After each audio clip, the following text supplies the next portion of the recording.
great scientific experiment. If you put bullshit in the title of a webinar, people tend to show up, which is great. So it's not part of what we're doing here today. I'd like to first, for those of you who I don't know, introduce myself. My name is Lauren Waldman. Most people know me as the Learning Pirate. I'm cool with that. If you don't know my name by the end of this, as long as you know the pirate, we can be friends moving forward. I'm joined today as well by Dr. Elliot Jardin. And I'll do a quick intro here. Those of you who, again, don't know me, I'll just say this. I take what I do incredibly seriously. And it's taken a lot of time and effort, a lot of tears and challenge and learning to get to the knowledge base that I have right now.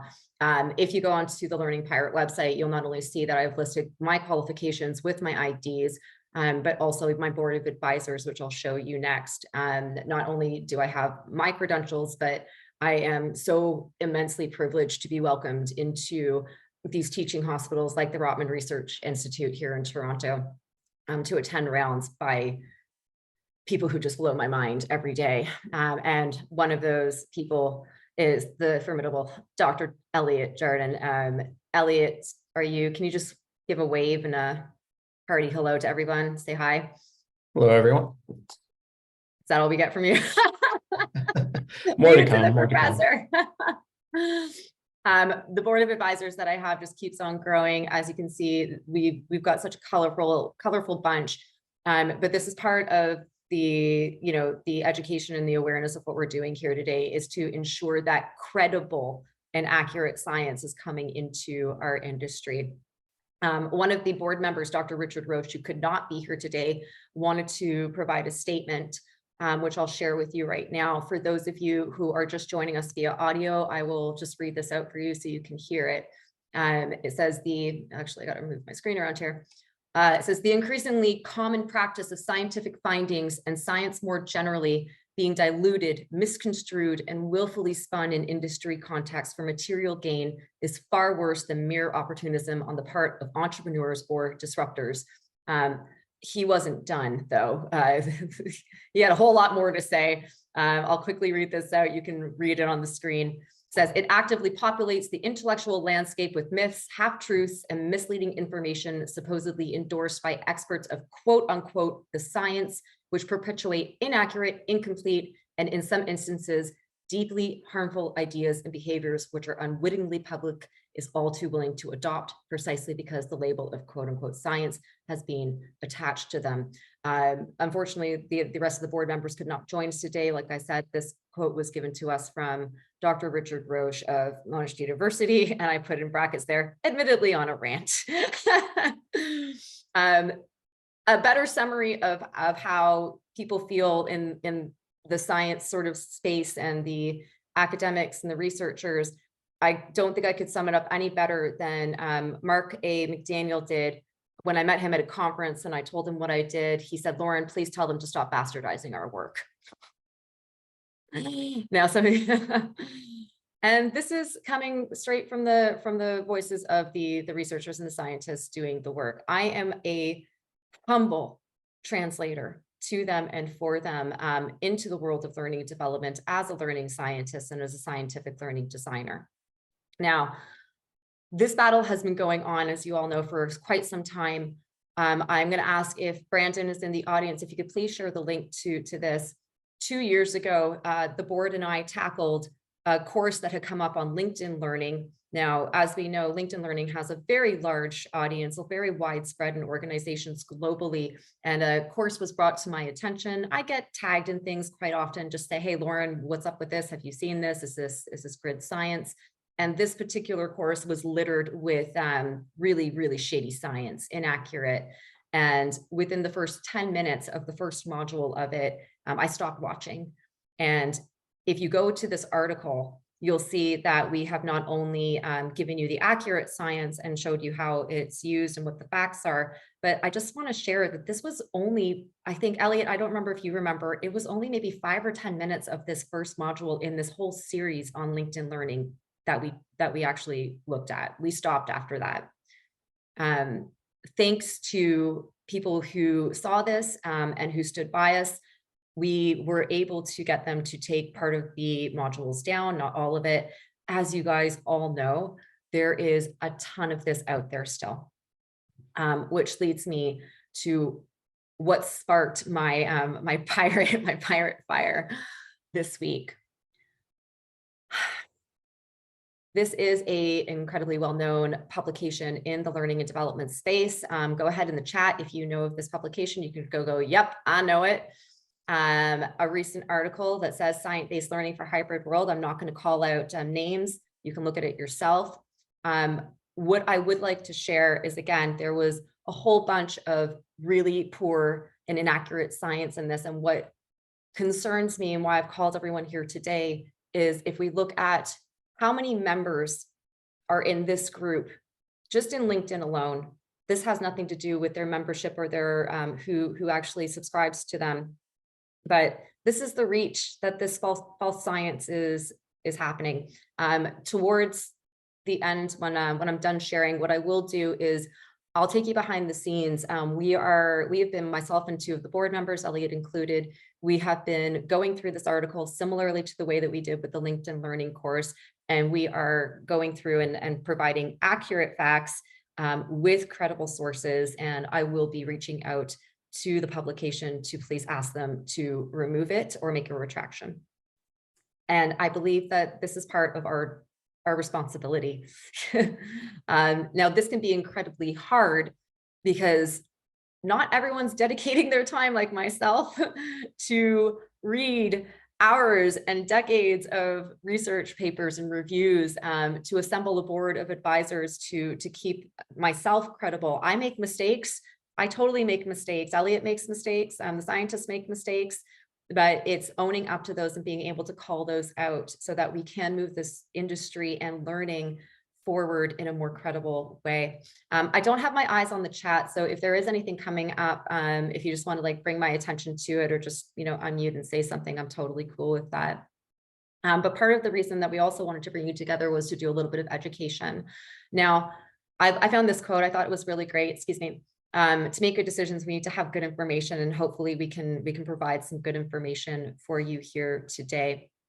And this will be a discussion, so I'm going to open up some questions here and some statements, which is the weight of responsibility to bring the credible science to the public is incredibly heavy. The researchers and the scientists, the people who are really in the labs and conducting and doing the work, the professors like Elliot who are educating our next generation of brains coming out into the world, they don't have time for this. They don't have time to be the translator. So they rely heavily on people like myself. And I can tell you, it's an intimidating space for me to be in. It's humbling, it's vulnerable. And if it weren't for the board that I do have, I don't think I would even try to tackle everything that's out there. Elliot, this is when I'd like to bring you into the conversation, just so you can give everyone an idea, because I think the general public doesn't really have a sort of sense of what goes on behind the scenes and how long it takes to get this research and to get these review papers out. Yeah, so yeah, to open the door up to the research process and kind of what it's like on our end. Yeah, it's a long process to get papers out and to get that moving. What I'd like to say is, like, starting from the beginning, like, learning designers are incredibly valuable, and they help me so much in my career at Miami U, where I teach. We have learning designers. They've been so incredibly helpful. And I'm so happy that this career is taking off and that companies are seeing the value in learning how to teach people how to learn better and designing courses so that people can learn. Because, like, it's a real testament to the industry as a whole to see its growth and its success. And today I just want to talk a little bit about, like, the dissemination of research and kind of how it comes to be. And I think that, like, a great amount of the blame actually kind of falls on researchers ourselves. Because if you've ever read our papers, they're very convoluted, they're very dense, difficult to read. And part of it has to do with a kind of a broken incentive structure where, like, we're expected to publish in this way. And, like, other types of dissemination of research isn't, like, seen as good. So, like, when it comes to my job, if I write books in a way that is kind of for the general public, like, I get less recognition than if I write in this kind of more scientific way. But yeah, that's a little bit of a look inside the research perspective. Thanks, Elliot. Now, one thing that I'll add and I'll tag on, when it comes to bringing all of this into industry and into the publications of the industry, when I had exposed the course on LinkedIn Learning, because I'd had some colleagues and friends who had actually filmed some stuff from LinkedIn, I just went to them and I asked them very simple questions, which was, before you recorded, before you did the filming of your course, did anyone ask you about your credentials? Did anyone validate the information that you were about to share to millions of people? And the answer was no. And not only was the answer no, but I heard things like, oh no, they were more concerned about what I was wearing that day. And this is, yes, I can see, I saw it, Sarah, you're just in my viewpoint right now. I could just see you shaking your head because it's laughable. It's absolutely laughable. Now, when I went on to the CLO website to see who sat on their board, again, I didn't see anybody who would have the credentials or the qualifications to be able to validate the information that is being spread. And this is also a very large problem. And I want to make it very clear, I'm not here on a witch hunt today against LinkedIn Learning or CLO. I am here because we need to start having these conversations to bring to their awareness that because they have such a massive reach, they have a responsibility as well. Moving on to sort of next questions. Elliot and I had a good conversation about this the other day. And you know, what is the harm? What's the harm of the consequence if you know, we spread this shitty science? I've already seen the harm done in organizations who try to embed this not only into their learning, their training, and their learning designs, but into the culture. The past few years, we saw a lot of it, and it was scary being on the sidelines as a scientist, watching what could, you know, EI, you know, we're talking about emotional intelligence and empathy and resilience from people who really didn't have authority speaking on it, and the damage that that could have done to people who are already, you know, suffering pretty significantly from stress and anxiety, burnout, you name it, we all went through it. Was pretty high. But I think there's a bigger consequence to the industry itself. Elliot, do you want to share some of your thoughts from our conversation yesterday? Because I thought they were really great. Yeah, so I guess like one of the potential concerns would be that that industry and research would kind of lose trust in each other. And I think that like having the two be deeply intertwined is going to be important for the success of each of them. So bringing to the public some of the research that's done is great for the researchers themselves because it gets them out into the public and it ensures that the quality of what's being written is great and up to date. So my concern is that relationships can be harmed and that it could potentially like push back against learning design if researchers say that they're being misrepresented, which I think isn't overly common. Maybe it happens like more than I'd like to think, but at the same time, like my experiences have always been really good, but I don't know if that's the case for everybody. And I see a lot that's coming in. I want to just thank everybody who's participating in the chat right now, who's sharing their experiences, and sort of it seems like you wouldn't be here today if you didn't want to be part of this solution or have had an encounter. You know, we see a lot, like someone said, John, it wastes. You're absolutely right. It wastes a lot of money. Kara chiming in with, you know, the vendors who use these myths. They're the ones who are selling the biggest things too, and this is absolutely. Oh, I can't even say enough about, you know, it's so sad that credibility is trumped by budget and by marketing and by dollar spend. It's really, it really does break my heart a little bit. I could go, I think Kara North is just an absolute champion when it comes to truth and helping, and I definitely appreciate all of her support and everyone's support here today. But if we don't start adjusting the fact, like Elliot said, there's a lot that can be discredited within our own industry. We've really got to start doing our due diligence, which leads me sort of to this: is what can you do to help? What can you do? Go help. Wow, can you tell that okay?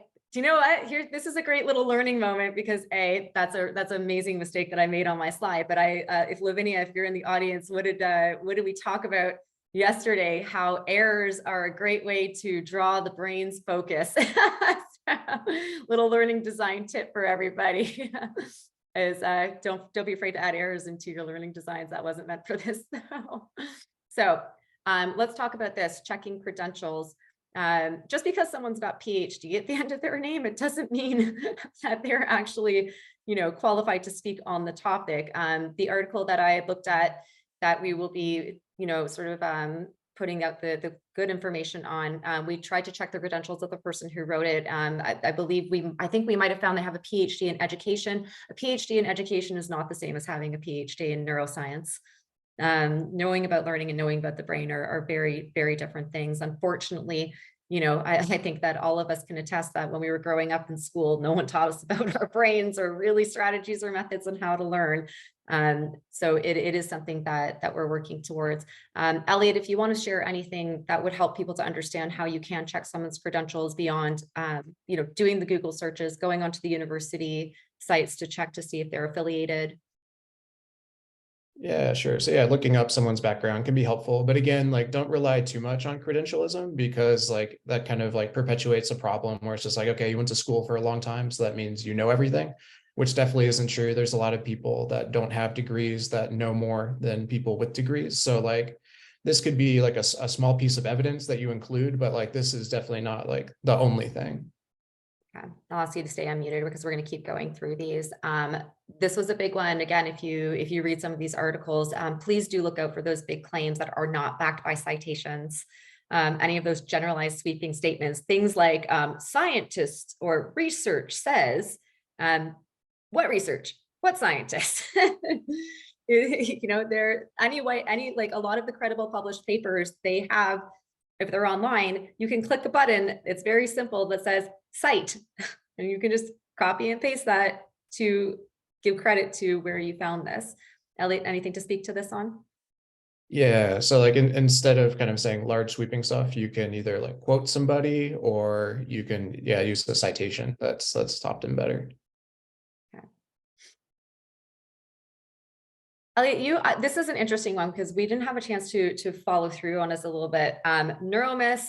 Now, I just want to educate Elliot a little bit on what happens in the learning and development space. Is we talk about neuromyths quite a bit, but I'm just going to be bold and brash and say I think that a lot of the people who like to talk, I think someone just put in the chat something about learning styles.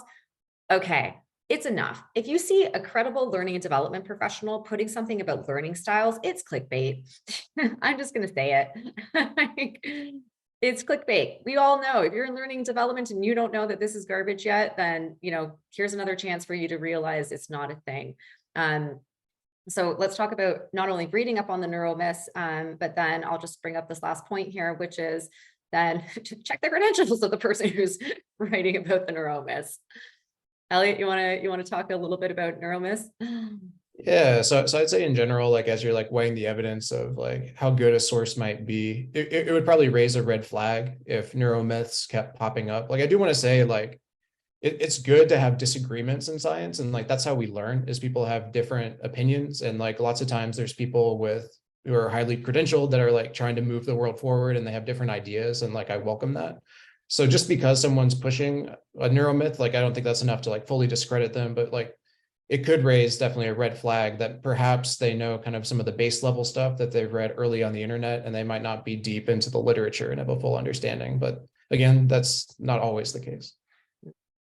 I think what we're getting to here, and I think we're making a very clear point, is there just has to be more due diligence, and there has to be more of these conversations within the industry if we're actually going to move it forward, because there is a lot that people buy into in this industry, isn't there? We love a good trend. Learning and development loves a good trend. I won't even say I won't even say it.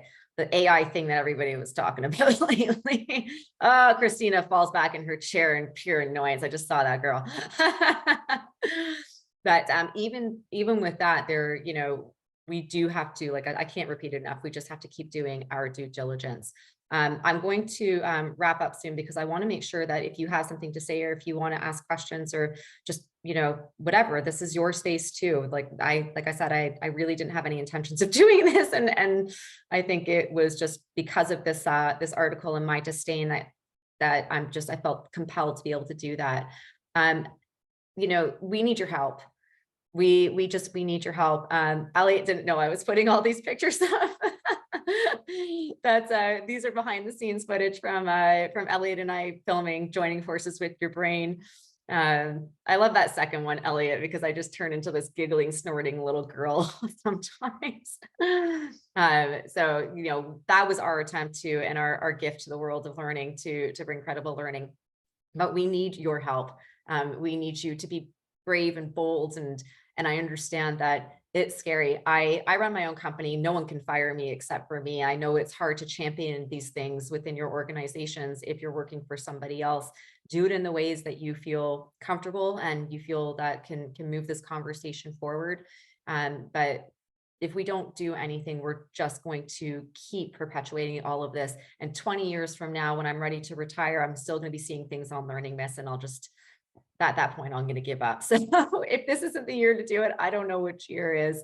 I'm going to stop sharing right now. As promised, though, I do want to just give you a little behind the scenes. I just want to share something different for you, just so you can understand the crazy amount of time and work and effort that it goes into, going through articles like the ones that we were looking at, and documenting everything that we think that needs to be, all the wrongs that need to be righted. So just bear with me for one moment, and I'm going to bring this up. Elliot, if you have any closing words while I do this, if you want to share, please do.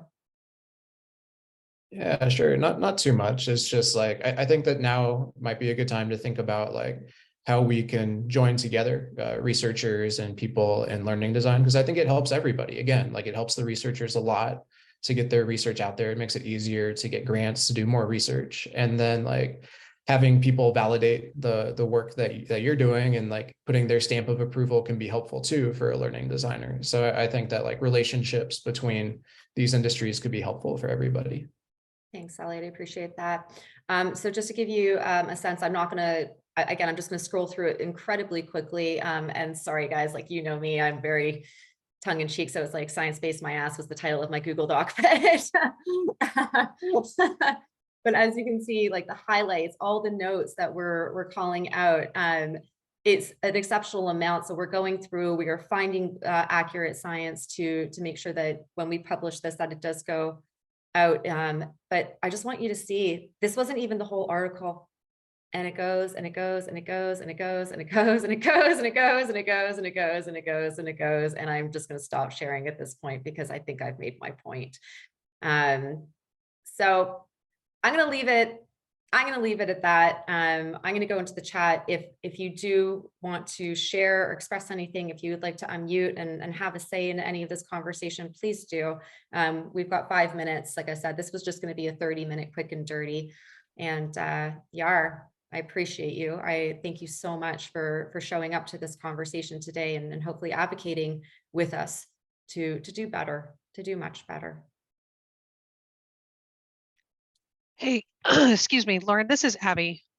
Hi, Abby. I wonder if you could speak to, I'm active on social media, and one of the things I do is champion accurate science, but I find myself hitting a wall with like, your video limit is 3 minutes. And so I run into having to speak in generalities, and those things can be the enemy of accuracy sometimes, because you want to say like, the left side of the brain controls the right side of the body, but not exactly the way you think, but I don't have time to talk about it in all of its intricacies. And so I run into saying like, we're just going to go with that and go on that and talk about something else. But I'm worried that I'm doing it a disservice. What are your thoughts on that? I'll share mine, and then I'll get Elliot to share his as well. It takes me, Abby, a ridiculous amount of time to try to make something so concise and so accurate. So I'd say go a little bit smaller. That's number one. Just like make one good solid point about that thing. And then if you can offer resources, so whatever you're pulling your content from, if you have the research to back that up, just encourage people to sort of lean towards that as well. Now, the problem is that it's not easy to read these papers. It's not.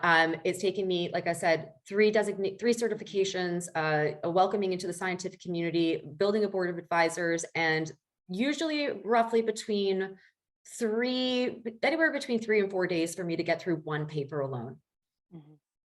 So my suggestion and my practices is to just choose that one point that is easy to disseminate, that you can give practical practical good direct advice on, and then additional resources, maybe not the white papers because they are incredibly challenging to get through. Elliot, do you want to add anything to Abby's question?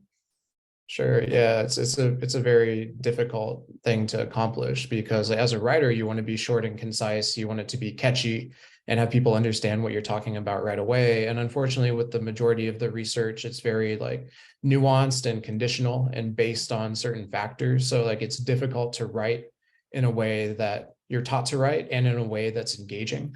So you have to like, unfortunately, make a compromise on one of the different regards. So like one is your compromise is either going to be like you do some shortcuts and some overgeneralizations, which could bring pushback, or you write kind of longer and you hit on all the fine points, but then you might lose audience. So unfortunately, there's not an easy way to balance these two objectives. Great. Thanks, though. That was enlightening. Thanks, Abby. Austin Welch in the house, neuroscience and amazing production videos within the food and health and safety industry. Honestly, guys, I don't know what more to say besides, you know, I didn't want to, like I said, I didn't want to make this a witch hunt on anything, but share this knowledge. When I will be reaching out, like I said, to the editor-in-chief of the publication with our suggestions and recommendations. And please be, you know, I'm a resource for you. If you have questions, if you're unsure about something, if you want to bring in something into the organizations, but you're uncertain about it, I'm happy to jump on a 5-minute call with you. Like if it means that we can, you know, move things forward and do better, then I'm happy to give my time to that. Other than that, I guess I can wish you all a very happy St. Paddy's Day. Of course, the 2 Irish board members that I have didn't show up. They're probably at the pub. Thanks, Helen. Thank you everyone so much for giving me 30 minutes of your time here. Shane O'Mara, hi. We're gonna stay on just for a couple of minutes if anyone wants to hang back. YARR, yes. Oh, how did I forget the big old YARRs? Hey, Randy. Have a great weekend, everybody. Stop recording.